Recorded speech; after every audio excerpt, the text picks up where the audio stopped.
So setting up a new project, you always want to take a look at what your color setup is, your workflow.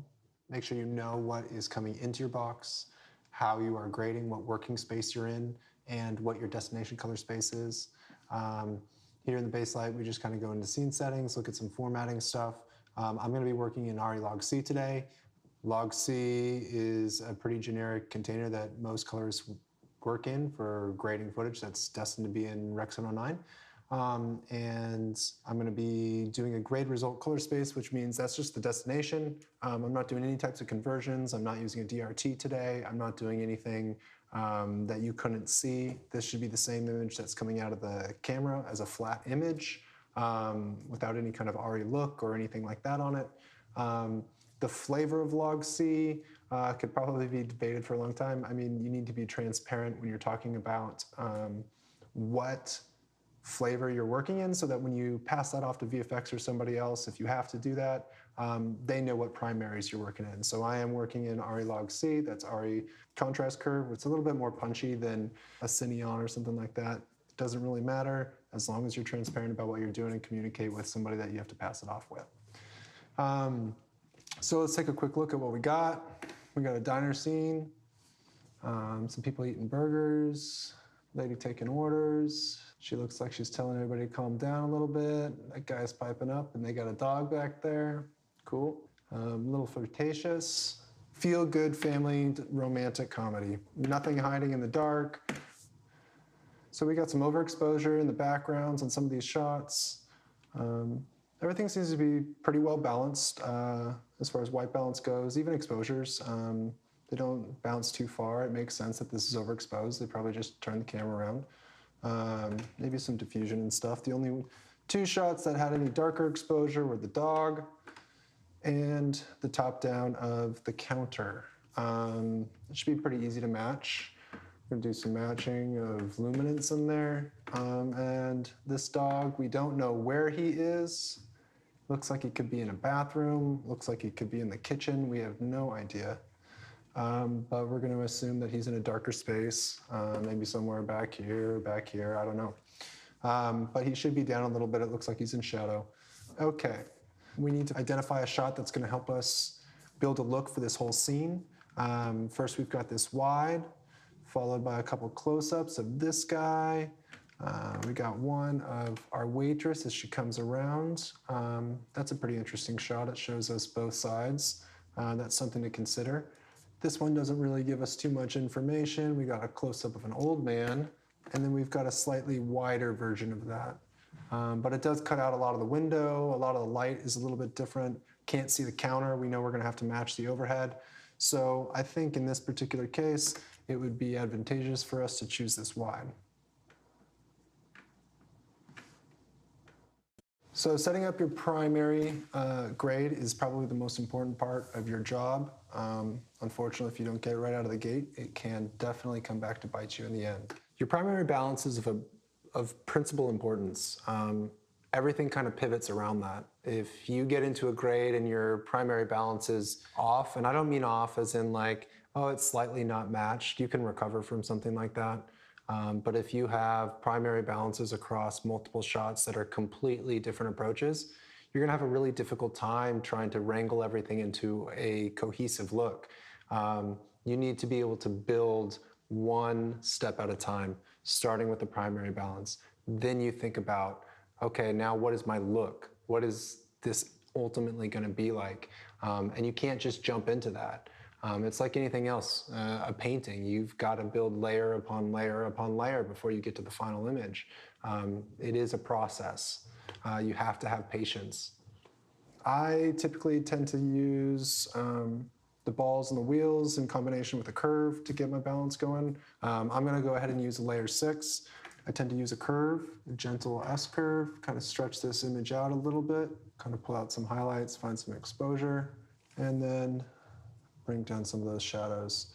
Nothing too deep. If you go too heavy in the front, then you're not gonna have a lot of dynamic range. Once you start digging in, you should just be trying to make a really nice picture. This doesn't need to be something overwhelming. It's enough to just start to get that color to pop, to have some of that saturation fill in. contrast and saturation are directly related. So I'm not going to try to pump a bunch of saturation into the primary balance. I want to leave it as clean as possible. This is where you really kind of lean into what the DP kind of has set up for you. Look at the lighting, look at where the shadows fall. This seems to be the center of attention in this shot. She's talking to everybody. We want to make sure her face is exposed. We want to make sure that, you know, she's not down at an exposure level that hides anything. That's the most important part of the scene. And so you kind of lean into that. I might add a little bit of saturation in there, but I want a lot of that work to come from my contrast. So you can see that that's happening right now as I just kind of bring down the mids, bring up the highlights, maybe bring down the shadows. Nothing hiding in the dark. That feels pretty good for a balance. I think that's pretty good. None of the shadows come down. We don't lose anything back here. We don't lose anything under her hair, in the shadows of her face. You know, all the blacks are open. We've got a nice bit of contrast. We're starting to see some of those colors. I'm actually going to bring the mids down just a little bit more there, and then counterbalance that by bringing those highlights up. I wanted a little bit more richness out of my midtones and my shadows. That's nice. From there, we can kind of take this layer or this base grade and ripple it out to some of these other shots. Again, I want to go back to structure real quick. I'm using a layer 6. I would use a base light. Some of you guys use resolves. Some of you use luster. It doesn't really matter. It doesn't matter what layer you number it, and it doesn't matter like where it actually physically falls in your node tree. As long as you know this is my balance and this is the key to the whole game for me. I'm going to build looks on top of that. If my looks are starting to deteriorate, I need to be able to go underneath them sometimes. And so I just chose layer 6 because that means I have 5 layers underneath to work, and I've got a bunch of layers on top of that.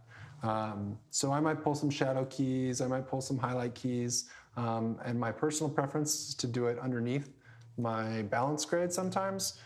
So that was a personal preference. It's up to you how you want to organize those stacks, but just know that organization is going to make this so much easier for you. I've come up through a couple of different companies that have a large roster of colorists, and being able to pass off a grade from one person to the next is imperative. And I have to be able to trust that somebody can pick up my work and interpret what I've done and then build on top of that. If you know where your base grade is and how it relates to the other layers or nodes in your stacks, you're going to be a much more successful colorist. So here we are, just going to paste it on. There's those hot windows, getting a little bit of clipping. It's nothing too bad. Kind of what we expected. That's a little bit darker. The exposure seems to have changed just a little bit. Maybe they shot a little bit later in the day. We are losing quite a bit of saturation there. And then, of course, the first shot, that overhead shot, quite underexposed compared to where we need to go. So as we watch that back, these are a little bit too hot. The exposure seems to be up just a bit. Same with this. We knew that was going to happen. Again, we're feeling a little bit washed out. Maybe we need to bring those mids down. And this is all something that we're going to do on that balance layer. I'm going to use this as a reference. I've got this guy stoked, all these people. There's the shadow exposures for me. I've got her exposure on the front. I've got some light exposure in the back, and I can see that this is getting a little bit dark down here. So we can use that information to start building our look into other places and balancing.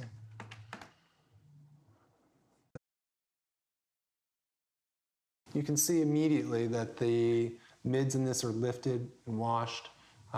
There's not as much depth in the image. The highlights are what I like to call a little bit thin. It just is feeling thin. You can't feel the saturation. There's not enough like body to the image. Usually that means your mids are up too high, so let's go ahead and start to bring that down. You can see the contrast immediately bringing some of that saturation in. Feeling a bit heavy, so let's bring some of those highlights back. So here I am just doing lift, gamma, and gain. I'm not touching saturation right now. I'm not playing with my curve. My curve should be pretty constant. I picked that curve really quickly. Sometimes it might take you a minute to find a curve that's comfortable for you. I've been doing this for a while now, and I kind of have an idea of how how to build my curve. It's like routine, right? You just kind of get into a habit and you become familiar with something. Okay, this one might need a little push of saturation. So I'm bringing those mids down, bringing those highlights back up. But one of the things that's going to start to happen is it's going to get a little bit sharper than the other image. If our highlights are too high compared to the other one, it's going to just feel a little bit too sharp. So I'm going to go ahead and add some saturation here in my base layer.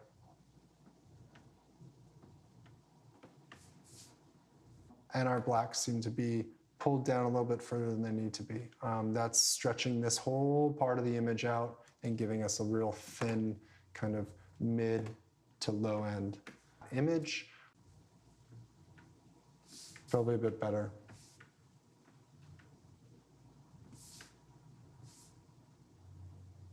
Next shot is going to be our friend sitting in the overexposed window. This shot is going to be a little bit easier, I think, to tackle than this one, which starts with this overexposed window and comes into counter. This is going to feel a little bit less exposed than just this guy. We got a lot of bounce coming off that counter. So let's go ahead and do this dude and let him kind of inform how we're going to approach these windows. It's very important to know that this is like trial and error every single job. You might start working on a balance and realize that my approach for this shot is going to have to change based on what was actually shot here. You might have one shot that sits completely apart from the rest. And fortunately, if you are following some sort of structure, you can catch that before it's too late. If it's too late, it's okay. You're just going to have to blow up a grade and start over on one shot. And it might be a little bit more difficult to make that feel a part of everything else. It's also important to notice, because the exposure is so different, we might have to leave some room to do some shadow work and some highlight work to kind of separate these. We are going to find just a rough balance right now. We're not doing any crazy look building. So they need to feel like they're in the same place, in the same world, shot at the same time, believably. And that is the most important thing. Don't worry about trying to get the shadows perfect or the highlights perfect. His skin tone needs to be the same as everybody else's. His exposure on the shadow side needs to be the same as everybody else's. That's starting to feel better. Let's take a look at this shot.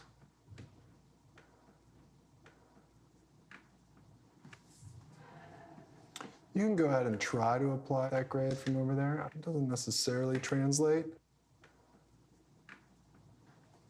Sometimes you get lucky. Other times you just gotta kind of blow it up and start again.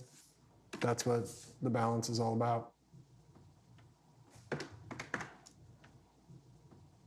Again, because the higher dynamic range of this shot, we're gonna have to pull those shadows up and bring those highlights down. What we're doing is compressing the range or compressing the contrast, and so we're going to have to add some saturation to this. We're not going to be able to build it in with the contrast. So that starts to feel much better. That might seem a bit bright. So let's go ahead and bring this exposure down a little bit. Well, let's check. Yeah, again, another indication is you can see the shadow side here. This here is quite a bit exposed compared to that. Now, some people might fix that in the secondary. There's an argument to be made for that you can do that. Is exposure here better than the exposure here? I don't know. That's a stylistic choice that you and your clients would have to make. I kind of like the exposure here. It's a little bit denser. Here it feels a bit blown out. So I think we will go that way. That's starting to feel better. And now that's probably something we can very easily match up in a secondary. Just a little bit more depth to the image, a little bit more black. I think that feels a bit better. There's two shots that I deliberately left out. That was the dog and the overhead shot. We can go ahead and do the overhead shot right now. We do have some information on which to base that. The dog kind of lives by itself, so we'll kind of deal with that as a one-off. Yeah, the overhead counter is significantly lacking some highlights. Remember that sun is just beaming down behind them. We got to have some higher exposure for that.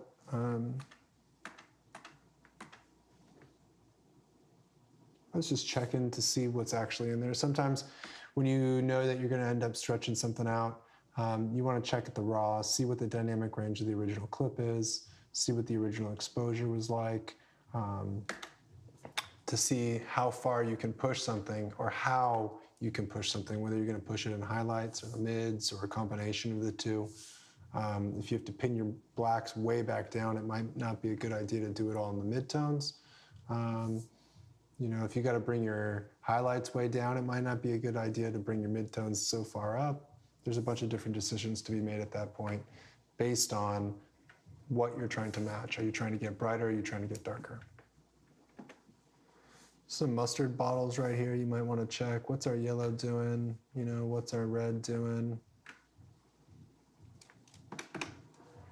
That guy here, is that guy here? Feels pretty good, skin-wise.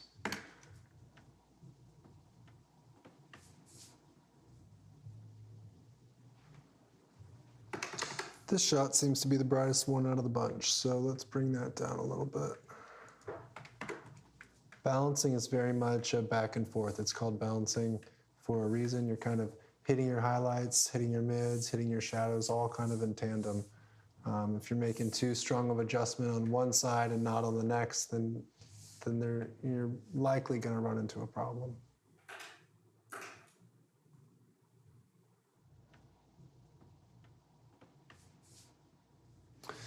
All right, I think that's good enough of a balance to get going. Again, I think I might address this shot individually again and this one as well. That feels pretty good.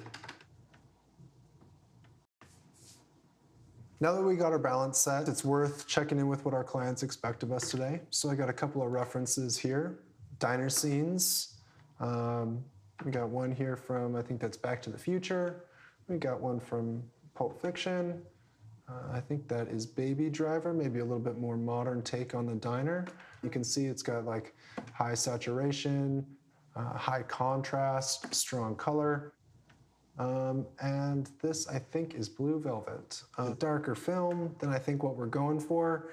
So looking at these references, you need to be able to identify what it is about these pictures that are drawing the interest of the clients. Sometimes I have more time than others, and I get to work with a DP and a director to get ahead of the grade and do it in production. But you know, sometimes I just get the job and I see it a couple hours before it's time to go, and I would take time to look at the references, kind of deconstruct those, see where they came from, what their influences are, and then use that information to build a look for that job. This still in particular has the strongest correlation to our footage. We've got pastel-y colors here, richer skin tones, and the art direction seems to be very similar. So that's a good place to lean on. This one also has some pastel-y feels to it. We got the pink sweater. We see this coming in with the teals again. And another thing that all of these seem to share, with the exception of this, is the warm blacks. So that is a very big characteristic of these references. So we are gonna keep those in mind and start looking at ways to bring some of those elements to our film. Anytime that you're looking at a reference, the most information you can get from the client about what this reference is or the research that you can do is going to help you. These references were all shot on film. They were all shot on Kodak film. And I think that is the characteristic that is bringing that warmth. So that's something to keep in mind. I'm going to go ahead and build a custom look. We're going to build a film look using a curve, and then we are going to use a hue shift or some sort of curve to manipulate the colors and the saturation of those colors too. All right, so as we finish up our balance, it's time to start looking at how we're going to build a look. One of the things I like to do in this stage is kind of pick out a few frames that I like that kind of represent some fun colors that we're going to get to. That might be a wide, that might be a portrait. It's like balance. You want to pick a shot that's going to have the most elements of what's in every other shot. And you want to avoid situations like this, where you go from light to dark, or you've got a super hot background, because then your look's not necessarily going to apply on the shot that's following or previous. I think this one's a pretty good one. And then here's the wide. And those feel pretty good together. Let's go ahead and stick with our wide for now. So right out of the gate, I'm going to go ahead and start to build some stronger contrast right here.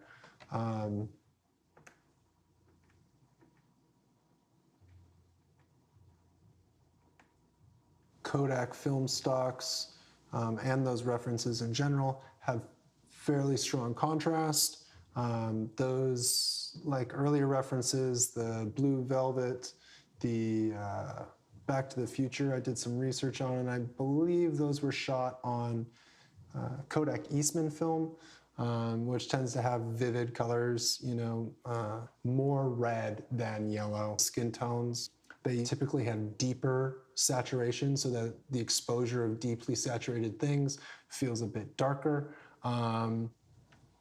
So we're going to start to try to recreate some of those characteristics here.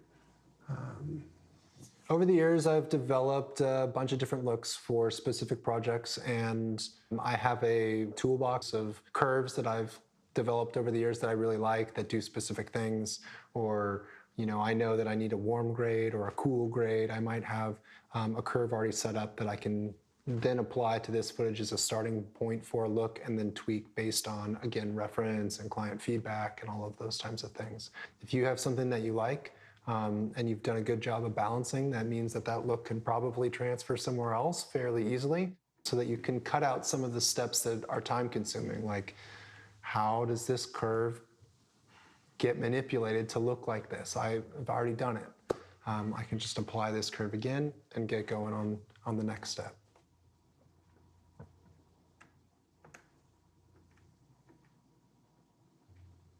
That feels a little bit sharp. I went ahead and started to mess with some mid-tone contrast on my curve.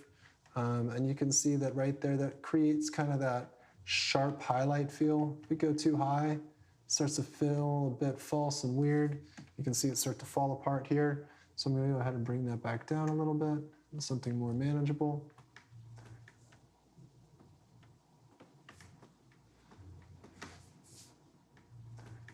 Toggle on and off my curve. You can see that the blacks are starting to compress down here. That's one of the things that I'm actually trying to do by pushing the lower end of the midtones down a little bit. You can see that come up and then back down. And then playing with my floor, or my black level.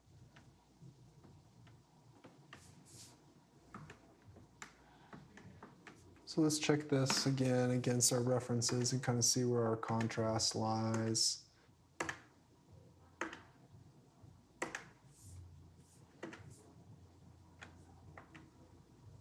That feels pretty good. All right, so I've got a Luma curve that I am pretty happy with.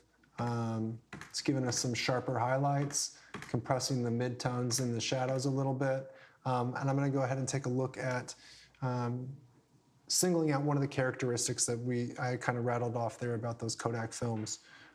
Kodak Eastman specifically had a deeper, darker saturation.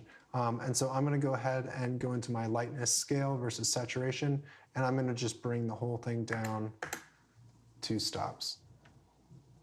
And you can see that just kind of compressed the whole gamut of the picture.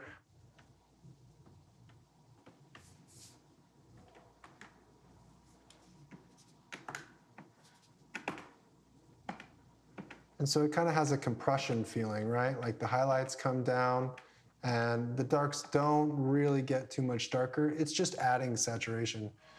This red was feeling a little bit hot up there. You can see that just doesn't feel like film or Back to the Future or anything like that. If we could bring it down just a little bit more, it starts to come back into gamut.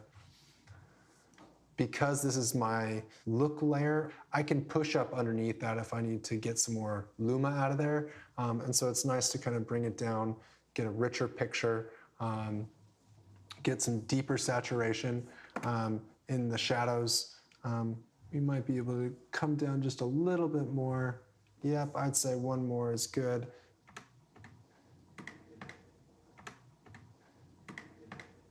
All right. There was our footage before. Here's kind of where we are now. We're starting to get a really nice kind of richer skin tone feel. That feels pretty good. So now that I've brought down the exposure based on saturation, I'm going to go ahead and move over to specific hues. I would like to add saturation to my primaries. Saturation versus hue. And we're going to start to make it a little bit punchier.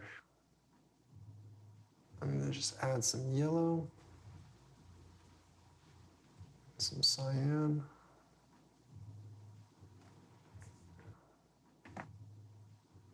So this is where it was.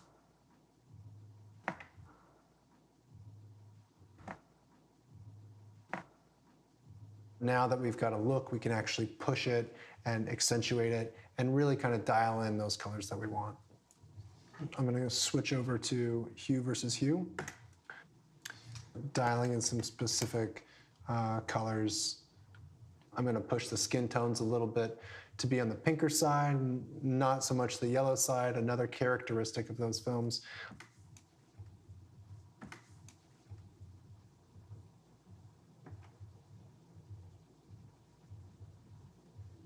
I'm using a hue angle here. I've stepped outside my curve. Sometimes this is a little bit more easy to control. I can get you a little bit more specific colors. For me, visually, it's a better representation of what I'm trying to do. And sometimes that's all that it really matters, is that to the colorist it makes sense.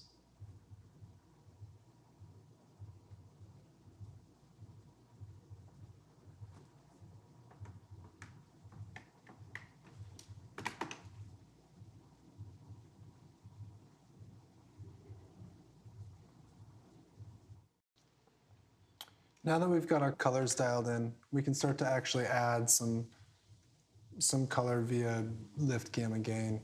I'm going to go ahead and use a film grade. When I'm doing look setting in a base light, this is a really comfortable tool for me. Some people will do it in a video grade. You could do this in your curve grade. Again, the tool is really independent. It's more about the preference of the colorist and how you're going to use that tool. So I'm going to go ahead and start to add some warmth in what we call our exposure in the film light tab. Just kind of an overall wash. I like the way that it kind of evenly pushes warmth into the picture. We're getting a little bit yellow, so maybe back it off a little bit. Again, reference back. Now, I don't think I want to make her as pink or saturated as him. I want to come up with a look that throws back to it, that hints at film, but it doesn't have to be exactly the same. It just has to give the feeling. Most of what we're doing is creating a feeling anyway. And so if you can tap into just the ethos of a grade, I think you can get by without having to get the garish parts of the film reference as well. Adding a little bit more warmth in there. Then I'm going to go ahead and lift my shadows up a little bit. So here's my film grade, just softening those shadows, adding some of that warmth. You can really start to feel that warmth now. It seems like this was way too cold to begin with.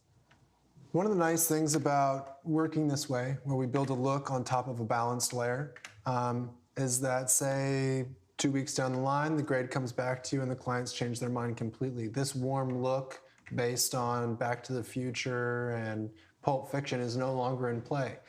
We got to go for a horror film. So we're going to change this look up and maybe go a little bit more green or a little darker, or maybe it's day for night, we don't know. But the nice thing you can do is blow it up and kind of start again. and you've got your balance done already. So 80% of the work is already there. You just got to work on finessing a new look. And I'm going to shift that yellow just a bit more towards red. Maybe a little bit too far.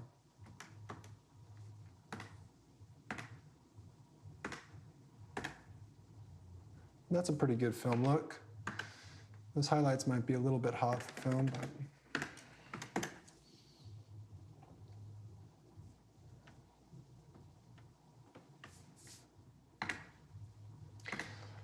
so there we are.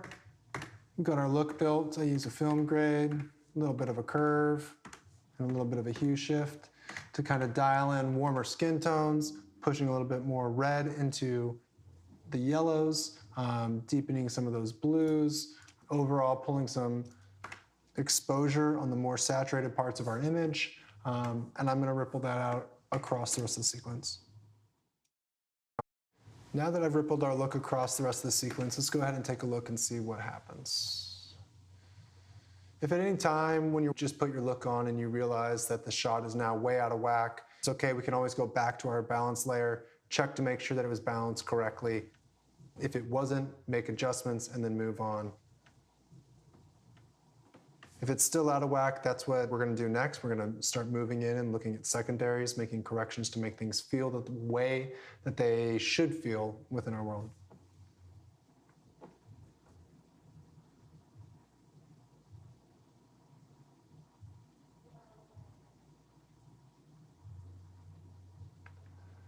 All right, so generally this looks pretty good. I think the problematic spots are what we expected. They're going to be the windows. They're going to be the exposure change as the waitress goes to the cook and then back out to the counter right here. Again, let's check back against our hero, the same still that we pulled out in the very front. So she's feeling really underexposed. I'm going to go ahead and throw a shadow key. I like to work underneath my balance sometimes when I'm trying to pull out details like this.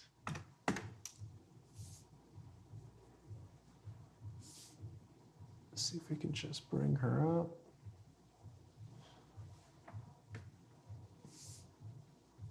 Looks like we're getting there. Shadows are feeling a bit false, so maybe we'll need to extend that key. Feather out a bit more.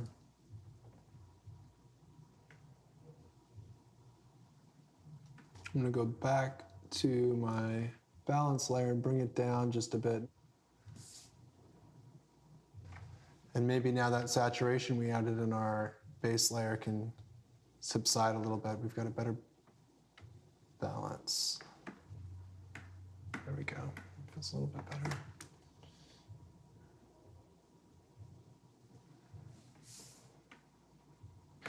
And let's attack those highlights a little bit. It looks like there is some exposure out there.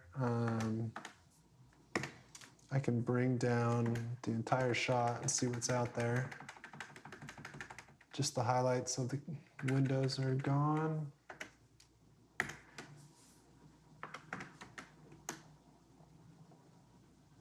Again, I'm working underneath my layer 6 because I'd like to bring this back before our balance.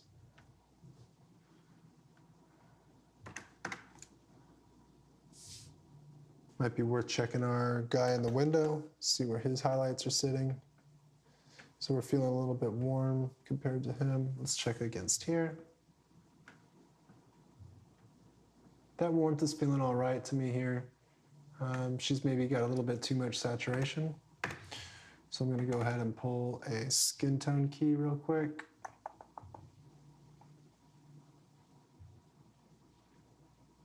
Depending on your project, you might pull lots of skin keys, you might not.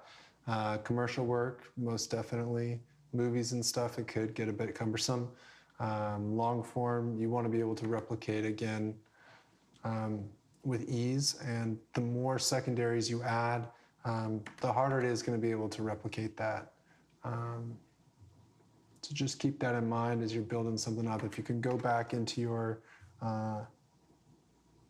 base layer and make any kind of adjustment globally that will keep you from doing a secondary, I would recommend it. All right, so we've got that secondary on the shadows and on the highlights, a little bit on her skin. And from here on out, it's just all secondaries. We're going to be doing secondaries to address anything we might not have been able to address in the balance, or any other secondaries that might accentuate our grade. So for example, windows or slight keys on something to accentuate maybe a badge or a screen or something like that. But the bulk of the work is done. It's in the base grade and in our look. Again, you can always go back to your base grade if something's looking out of whack, and check to make sure that indeed it is balanced. And your look should fall on top of your base grade fairly easily. And from there on out, it's just a quick adjustment of your balance, add in your secondaries, and you're good to go.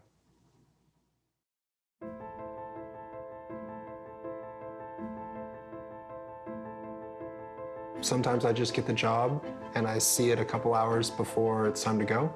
And I would take time to look at the references, kind of deconstruct those, see where they came from, what their influences are, and then use that information to build a look for that job.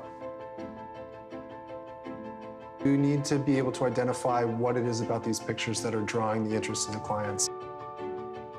Eastman specifically had a deeper, darker saturation. So I'm gonna go ahead and go into my lightness scale versus saturation, and I'm gonna bring the whole thing down 2 stops.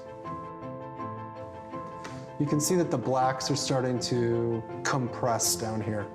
That's one of the things that I'm actually trying to do. And you can see that right there, that creates kind of that sharp highlight feel. If you go too high, it starts to feel a bit false and weird. Our blacks seem to be pulled down a little bit further than they need to be. That's stretching this whole part of the image out and giving us a real thin image. So I would use a base light, some of you guys use Resolve, some of you use Luster. It doesn't really matter.